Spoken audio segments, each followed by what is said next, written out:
Bonsoir à tous chers amis et bienvenue pour ce 53e Behind the Ring.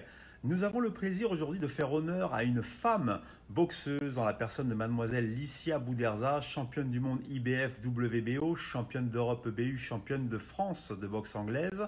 Elle nous fait l'amitié d'être ici pour partager avec nous son histoire, son parcours. Nous allons aller à sa rencontre. Je vais la faire venir sur le live. Salut Licia, Salut Benjamin, tu vas bien? ça va et toi? La forme? Ça va, merci, très bien. Nickel. Eh bien, écoute, merci pour ton temps. C'est sympa de partager un petit moment avec nous. Je sais que tu as un cours en plus à 18 heures, donc merci beaucoup d'avoir accepté l'invitation. Avec plaisir, merci à toi. Non, c'est moi qui te remercie. Alors, tout d'abord, Licia, pour faire connaissance avec toi et puis pour les gens qui ne te connaissent pas, est-ce que tu peux te présenter déjà en tant que personne? Alors moi j'ai 27 ans, donc je m'appelle Licia Boudersa. J'ai été championne de France en boxe professionnelle, championne d'Europe un an juste après, et du coup championne du monde WBF deux fois et une fois championne du monde IBO. Très bien. Pour situer un peu ton palmarès, combien de combats, combien de victoires? Alors j'ai 20 combats, j'ai 16 victoires dont 3 KO, deux défaites et deux nuls. Mais bon, D'accord. je me suis fait arnaque, hein. D'accord. On va pouvoir le détailler pour le coup. On va le détailler. Alors, raconte-nous de manière chronologique, c'est quoi ta première rencontre avec la boxe, Licia? Comment t'es arrivée à la boxe? Bah écoute, au départ, il y avait eu un projet dans mon quartier, dans le quartier des Bois Blancs à Lille. Et Oui. en fait, ils accueillaient les jeunes pour faire de la prévention, tout ça dans le quartier. Donc moi, je traînais en fait avec une copine et on est tombé par hasard sur cette salle. C'était une salle simple, hein, c'était pas une salle de boxe. Mhm. Et on s'est avancé, on est parti voir et ils nous ont dit, bah, venez essayer tout ça. Donc j'avais 12 ans, hein. J'étais 12 ans. jeune. Ouais. Et donc on n'a pas voulu au début et ensuite il nous a dit, allez, venez essayer tout ça et insister. Donc on a dit, bon, allez, on va tenter. Donc on a fait à peu près, on va dire, 6 mois. Et ensuite, bah, le projet s'est arrêté. Donc moi, je me suis retournée vers d'autres sports parce que j'aimais bien le sport. J'ai fait de la danse, j'ai fait du basket, j'ai fait du football aussi.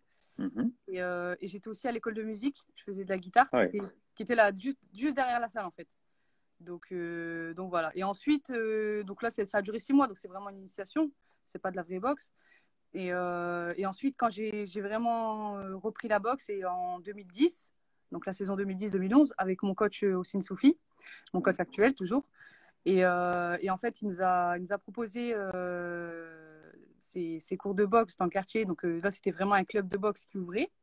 Donc il nous a proposé par hasard dans la rue. Et puis moi, j'ai dit, ah bah moi, j'en ai déjà fait, tout ça. Donc il m'a dit, bah faut venir, tout ça. Donc j'y suis allée. Et ensuite, ben, au bout de 6 mois, j'ai fait mon premier combat, quoi, à 18 ans. Très bien. Alors, Voilà. et j'imagine que tu as démarré par la boxe amateur? Oui, directement, ouais, parce que à ce moment-là, enfin, moi, j'ai pas connu la boxe éducative, j'ai pas connu non plus la boxe pré-combat. Donc, je suis directement passée en amateur, ouais. Très bien. Et alors, quel bilan tu tires de cette carrière amateur? Bah, franchement, pour te dire, bah, en fait, j'étais pas forcément sérieuse, tu vois, en amateur. Mhm. On va dire que je prenais pas vraiment ça au sérieux, tu vois. Je prenais vraiment ça comme tous les autres sports qu'on fait quand on fait un match de basket ou de foot. C'est pas la même chose quand on fait un match de boxe, quoi. Bien Ça, sûr. c'est complètement différent. Quand tu montes sur le ring, tu mets ta santé en jeu et voilà, c'est plus dangereux, forcément. Donc, tu as plus de précautions à prendre, tu prends pas ça à la rigolade. Et moi, en fait, en amateur, je prenais un peu ça à la rigolade. Donc voilà, je boxais et voilà, je m'amusais en fait, tu vois, je m'amusais, D'accord. j'étais pas forcément sérieuse, je courais pas en fait. J'étais sérieuse à l'entraînement, mais je courais pas. Donc D'accord. j'aime pas courir à la base. Donc, donc tu vois, je courais pas. Et forcément, ça se ressentait sur mon physique. Donc du coup, j'ai pas fait une grosse carrière en amateur. Mes deux premiers combats, je les ai perdus contre une fille qui avait 5 combats, 5 victoires, bref, une tueuse. D'accord. Et franchement, ça m'a pas dégoûté, bien au contraire. Bah, je me suis réentraînée un peu plus dur. Ensuite, j'ai enchaîné 10 combats, 10 victoires, des titres régionaux, tout ça. Et j'ai fait une fois le championnat de France amateur, mais j'ai perdu en quart de finale parce que je m'étais blessée à l'épaule. Je m'étais, euh, je m'étais carrément luxé l'épaule, en fait. Donc, Mhm. du coup, j'ai pas été loin, mais j'ai quand même été en quart de finale. Et ensuite, mon entraîneur actuel aussi, il m'a proposé de passer professionnel. Donc, du coup, j'ai dit, bon, ben, pourquoi pas. Au début, je savais pas exactement ce que c'était. Parce qu'on voilà, on voit pas beaucoup de boxeuses féminines, C'est vrai. à part les plus grandes comme Anne-Sophie Matisse, Myriam Lamar, tout ça. Et du coup, je me suis dit, bon, bah, pourquoi pas. Donc, je l'ai écouté et ça a marché, quoi. J'ai cartonné parce qu'ensuite, quand je suis passée professionnelle, j'ai eu le déclic, en fait. Tu vois, j'ai eu le déclic. C'est là que je me suis dit, bah non, là, je suis vraiment professionnelle, va falloir prendre ça au sérieux. J'ai arrêté tous les sports que je faisais à côté, sachant que des fois, j'enchaînais des fois l'entraînement de boxe.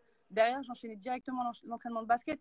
Donc, tu vois, c'était vraiment, je prenais ça un peu à la rigolade et voilà, que c'était pas forcément sérieux. Mais quand je suis passée professionnelle, c'est devenu vraiment sérieux, quoi. J'ai pris vraiment ça au sérieux. D'accord. Et un vrai dynamisme et pour le coup, déjà des résultats comme on le voit avec ton palmarès. Est-ce que tu peux nous faire, Licia, une petite sélection de tes meilleurs souvenirs sur le ring? Bah forcément, c'est toujours les titres, parce que les Oui. titres, c'est vraiment un truc de fou, quoi. Tu vis le truc, quand tu as un titre, c'est un truc de fou. Et bah déjà, c'est mon premier titre, championne de France professionnelle. Mhm. J'ai pas une fille qui est de Perpignan, Elodie Bouchlaka, je sais pas si tu connais. Oui. Très très bonne boxeuse, boxeuse de l'équipe de France, etc. Donc c'était une boxeuse vraiment renommée. Et moi, justement, j'étais pas connue. Je me disais, bon, ben, c'est ma chance, en fait, tu vois. Ouais. Que là, si je perdais à ce moment-là, c'était fini. Enfin, c'était pas fini, mais je veux dire, par Ouais, là il que je fallait pourrais faire pas ta lancer place, ma carrière, j'imagine. quoi. Voilà, Ouais. c'était vraiment le combat à gagner. Donc du coup, j'ai dit, bon, bah, faut y aller, faut absolument gagner ce combat. Et c'est ce que j'ai fait. J'ai vraiment tout donné et j'étais à fond. Et en plus, j'avais eu un décès dans ma famille, un de mes cousins très proches. Donc du coup, ça m'a donné de la force énorme sur le ring, quoi. C'est très bien. Et tes titres mondiaux et européens, tu peux nous en parler? Donc bah oui, ensuite du coup, j'ai eu l'opportunité de faire un championnat d'Europe tout juste un an après. Mhm. Et donc là, je le remporte aussi contre une Française, pareil, une très bonne boxeuse, tout ça, qui était invaincue d'ailleurs en 10 combats, 10 combats, 10 victoires. Et du coup, bah, je la bats au point. Et là, je suis très, très fière de moi parce que j'étais trop déterminée. Je m'étais entraînée à fond. Et vraiment, voilà, je me suis donné corps et âme. Je m'étais dit, tu vois, le championnat de France, c'est quand même quelque chose parce que tu es quand même championne de ton pays et c'est pas n'importe quoi. Alors, championne d'Europe, c'était encore un cran au-dessus. Et là, je me suis dit, là, on va commencer à me prendre au sérieux. Si je gagne le championnat d'Europe, là, on va vraiment me prendre au sérieux. Et là, on rentre dans une autre dimension, quoi. Bien sûr. Et en plus, le BU, c'est pour moi l'une des plus belles Ouais, ceintures. c'est la plus belle, oui. En Europe, Ah, c'est sûr. Ouais. ouais, c'est l'une des plus belles, même au monde, je trouve, tu vois. Mhm. Puisque, en plus, c'est la même que les garçons. Mhm. Et voilà, donc franchement, cette ceinture-là, ouais, c'était. Et puis, je te dis, j'ai double performance dans le sens où j'ai gagné le championnat d'Europe et en plus contre une fille invaincue, quoi. Ouais, clairement. C'est vrai que c'est pas donné si elle avait 10 combats. C'est ça. Et pour conclure sur le titre mondial? Et du coup, donc mon premier titre mondial, je le fais à Lille Mhm. contre une Allemande. Et là, en fait, pareil, il y a détermination. Là, je me dis que c'est encore une autre dimension. La télé qui est là, Canal+, qui est là, qui filme. Le maire de Lille, vraiment du beau monde, Rio Mavuba, tout ça qui était Ouais. présent. Donc vraiment du très, très Ça beau t'a monde. porté. Ah bah oui, parce que franchement, quand tu rentres dans la salle, enfin, je rentrais même pas dans la salle que j'entendais hurler mon prénom. Voilà, tu te sens prête, tu te sens prête à tout casser en fait. Mhm. Et de toute façon, tu te dis j'ai rien à perdre, j'ai rien à perdre. J'y vais, de toute façon, je viens de rien en vérité. Donc je me dis j'ai rien à perdre, j'y vais et je casse tout, je casse la baraque quoi. Eh ben, c'est bien. Donc voilà, et je gagne par KO au septième round. Génial. Donc, Bah, voilà. c'est un bon état d'esprit en tout cas. Est-ce qu'il existe, alors, tu nous as dit en introduction, je me suis fait carotter, est-ce qu'il existe aussi des moments plus durs, des déceptions dans ta carrière que tu peux nous détailler? Bah, forcément, il y en a eu. Après, tu sais, moi, je suis quelqu'un qui passe très vite à autre chose. C'est-à-dire que voilà, j'ai eu une première défaite, on va dire, qui était correcte, même si, bon, voilà, je me voyais gagner contre une Parisienne. Euh, Après, voilà, c'est tout. J'ai accepté la défaite. Je suis partie, je suis retournée à l'entraînement, tout simplement, m'entraîner plus dur. Et ensuite, pareil, j'enchaîne des victoires, j'enchaîne le championnat de France. Ensuite, j'ai eu des matchs nuls, pareil, où je me vois gagner. Mais bon, après, l'arbitre qui voit match nul, bon, bah, c'est tout. C'est Bah chez ouais, l'adversaire, c'est à l'extérieur. Bon, match c'est nul, jamais voilà, c'est facile. pas non plus une défaite, donc c'est pas trop grave. Mais bon, après, c'est vrai qu'il y a toujours un petit goût d'amertume. Mais après, on se dit, c'est pas grave, que c'est pas une défaite. Et puis voilà, ça va nous servir justement à aller plus loin et se reprendre en main, se réentraîner et repartir au combat, quoi. Très bien, bah, c'est une bonne philosophie, effectivement, de rebondir de ces échecs. Tu as parlé tout à l'heure d'Anne-Sophie Matisse, de Myriam Lamar. Est-ce que c'est des sources d'inspiration pour toi en tant que boxeuse féminine ou tu t'inspires aussi beaucoup de modèles garçons ou vraiment que les filles? Ah, franchement, les deux, parce que j'aime aussi la boxe, enfin, j'aime la boxe féminine, parce que voilà, j'en fais, et voilà, j'ai toujours, moi, Anne-Sophie Matisse, par exemple, c'était vraiment un exemple pour moi, et Mhm. son exemple de combativité, de guerrière, tu vois, c'était une fille qui lâchait rien, malgré les épreuves qu'elle a eues dans sa vie, et moi, c'est un peu, tu vois, que je me retrouve un peu en elle, quoi, elle a eu les mêmes galères, certaines mêmes galères que moi, donc franchement, je me suis un peu retrouvée en elle, et encore plus quand j'ai lu son livre, tout ça, je me suis vraiment dit, mais en fait, j'ai l'impression d'avoir vécu la même vie qu'elle, On quoi. se ressemble, ouais. Donc, ouais, de ouf. Donc, franchement, Mathis, Lamar, tout ça, oui, c'est des filles que j'admire et qui ont fait rayonner la boxe féminine en France. Donc voilà, tout doucement, on essaie de faire Gaëlle Amon aussi, notamment, Gaël, oui, qui est tout à d'ailleurs dans fait. ma catégorie. Donc, c'est pareil, quoi. C'est des filles que j'ai suivies et que j'ai admirées. Donc, voilà, je me voyais comme elle et aujourd'hui, ben, on va dire que j'y suis presque, quoi. Bah oui. L'objectif, c'est de réunir les plus grosses fédérations, les plus grosses ceintures et de leur ressembler, forcément. Bien sûr. On va parler un peu justement de cet avenir de réunification, tout ça, voir un peu ce qui est possible de faire. Je voudrais avoir ton avis parce que tu développes beaucoup sur la boxe féminine. C'est quoi aujourd'hui ton avis et ton regard sur la boxe féminine? C'est vrai que parfois c'est un peu décrié. On a reçu LM Mekaled il y a 15 jours qui nous a dit bah, que ça manquait un peu de reconnaissance, de remise à niveau par rapport aux garçons. Quel constat toi tu portes sur la place de la boxe féminine aujourd'hui? Bah, ouais, c'est ça, c'est exactement ça. C'est très dur dans le sens où bah, forcément un promoteur qui va organiser, il va pas forcément penser à mettre une fille Hmm. professionnelle. Hein. Il va pas forcément à penser à une fille. Et je trouve ça dommage. Là, de plus en plus, les promoteurs le font. Mais au Mhm. début, on voyait pas de filles, quoi. C'est vrai. C'était vraiment dommage, quoi. On se disait, mais Hmm. au moins une fille. Je comprends que le public, il y a certains publics qui n'aiment pas la boxe féminine. Ça peut se comprendre, il n'y a pas de problème. Mais au moins une. Parce que moi, je sais que quand je vais voir un gala féminin, un gala de boxe, pardon, j'aime bien au moins voir une fille, tu vois, Bien même sûr. si je ne faisais pas de la boxe. Ou si je veux voir un match je sais pas moi, boxe taille ou peu importe, j'aime bien, ou MMA, j'aime bien au moins voir un combat de filles, tu vois, parce que Effectivement. c'est Et une c'est fille, tout simplement. représentatif aussi. Et puis ça ramène aussi un autre public, tu vois. Clairement. Bien sûr. Donc c'est vrai que la boxe féminine, elle a pas été reconnue à sa juste valeur bah, encore aujourd'hui, malheureusement. Mais je pense que c'est en train de changer. Et voilà, je vois qu'il y a des promoteurs qui signent avec des boxeuses, tout ça. Moi, j'avais eu un promoteur, c'était David Nicotra. Mhm. Bon, voilà, on s'est quitté, on va dire, pas très, en très bon terme, mais bon, on s'est quitté parce qu'après, bon, voilà, il y a eu d'autres possibilités, lui derrière et moi derrière aussi. Donc, on s'est pas entendu et voilà, ça a pas continué, mais il m'a quand même fait boxer dans ces Mhm. gars-là parce qu'il lui fallait une féminine, quoi, tu vois. Oui, bien sûr. Bien sûr. Donc c'est important pour moi et en plus même au niveau comme je suis sûre que bah, j'ai déjà discuté plein de fois avec Ilem au niveau des salaires, enfin si on peut appeler ça des Ouais. salaires, tu vois au niveau des primes de boxeuses, c'est pas du tout la même chose que les Que les garçons. garçons, absolument. Pourtant on s'entraîne pareil, tu vois, on Mm. galère, on s'entraîne même avec eux. Donc Mm. tu vois, c'est pas logique. C'est pas Faut, logique. faut espérer que ça change. On sait que la pratique de la boxe féminine, notamment en loisir, est en plein essor et on le voit notamment nous à Apollo que ça grandit de jour en jour. Faut espérer que ça puisse rejaillir un jour sur le monde professionnel.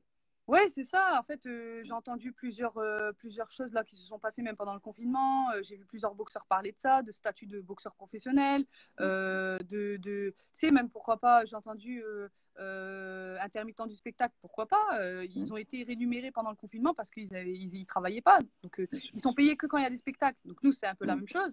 Pourquoi pas? Maintenant, il faut voir.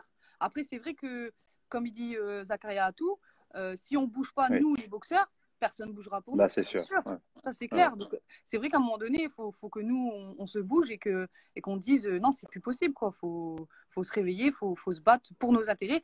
Et après, pas forcément pour nos intérêts à nous, puisque nous, on va dire que, voilà, moi, par exemple, je suis je suis au championnat du monde. Moi, si je me bats, c'est pour les plus jeunes qui arrivent et qui vont commencer tout doucement un championnat de France, etc., etc., ou un combat pro, tout simplement. Mm. Et pour changer les choses, pour pas qu'ils aient les mêmes galères que nous, quoi. C'est Bien ça sûr. surtout. Et surtout, excuse-moi, moi j'ai surtout eu la chance que mon entraîneur organise. Il y a ça aussi, qui organise des galas et qui me fasse boxer. Parce que sinon, c'est très compliqué de C'est compliqué. boxer à l'étranger, quoi, ou à Bien l'extérieur. sûr. Sûr. Bah, c'est vrai que quand tu n'as pas la structure derrière d'organisation, c'est encore plus dur. Tu fais allusion à la vidéo de Zakaria Atou qui parle de monter un syndicat de la boxe, effectivement, pour défendre les droits C'est ça. des boxeurs face à des choses qui ne seraient pas forcément bien organisées. C'est vraiment une démarche qu'on salue en tout cas et qu'on peut soutenir. Et on remercie Zach pour Vraiment. ce mouvement, clairement.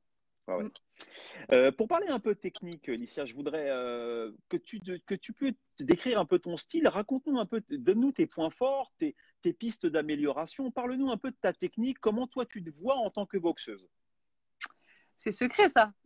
Non, dans les grandes lignes, les points forts, par exemple, tu vois? Non, je dirais que je suis plutôt technique et je suis une boxeuse qui se déplace bien. Oui, J'aime bien, voilà, j'aime bien prendre le centre du ring et aussi me déplacer. Faire de la belle boxe, voilà, c'est surtout, c'est ce que j'ai envie de ressortir, tu vois, c'est vraiment de faire de la belle boxe. Donc technique et aussi, forcément, je pense que j'ai une bonne droite. ok, Je fais mal. Après, c'est encore à travailler, forcément, c'est toujours à travailler.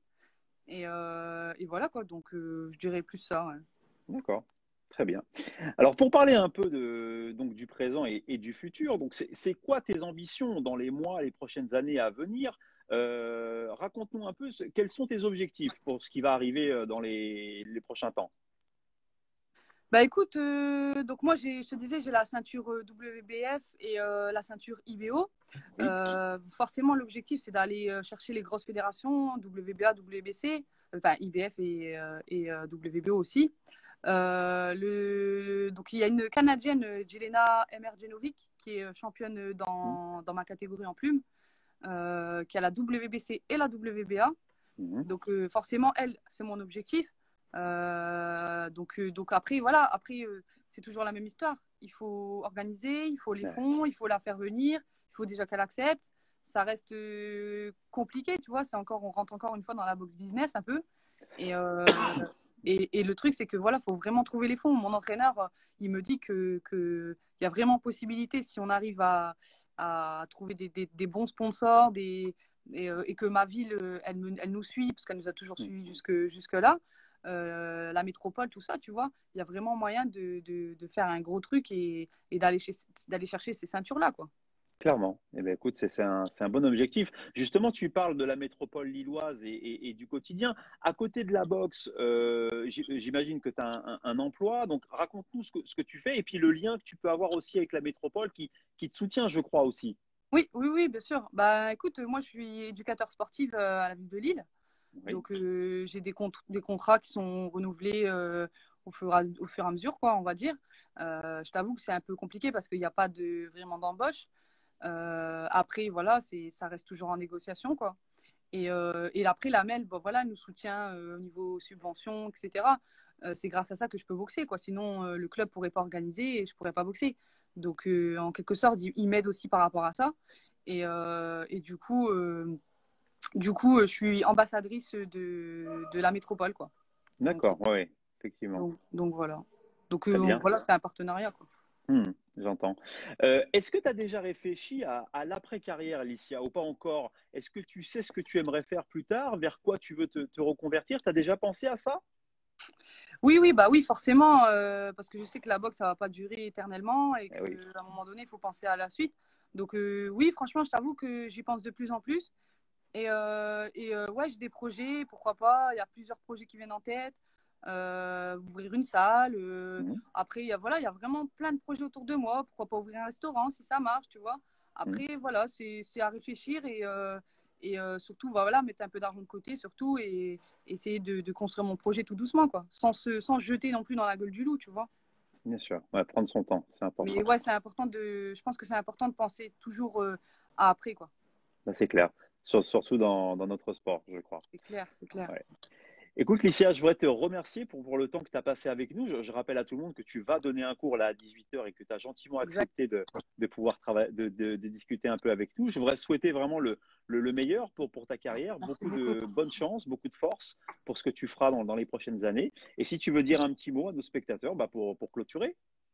Bah écoute, bah déjà remercier mes sponsors qui me suivent, tout ça, Oui. et ensuite bah, remercier mon club, remercier ma ville, voilà que c'est grâce à eux aujourd'hui qu'on avance ensemble, tu vois, parce qu'on avance ensemble, Et voilà, souhaiter à tout le monde qu'ils réussissent dans ce qu'ils ont envie et surtout voilà, de ne pas oublier que quand on aime ce qu'on fait, ben, voilà, surtout au travail, je parle du travail, quand on aime ce qu'on fait, ben, on n'a pas l'impression de travailler. Donc faites ce que vous aimez et lancez-vous si vous avez envie de vous lancer dans quelque chose que vous aimez. Et voilà, vous serez heureux, je pense, dans votre vie. Et c'était une très belle phrase pour clôturer, vraiment, que je salue fortement. Merci Merci. beaucoup, Licia. Je Merci à toi. rappelle à nos spectateurs que si vous souhaitez revoir donc l'interview de Licia Bouderza, vous pouvez la retrouver sur le compte Instagram Apollo Sporting Club. Et si vous souhaitez revoir tous les Behind the Ring, vous pouvez vous abonner à la chaîne YouTube. À bientôt, Licia, et très bonne soirée. Bon cours. Salut, à bientôt. Ciao.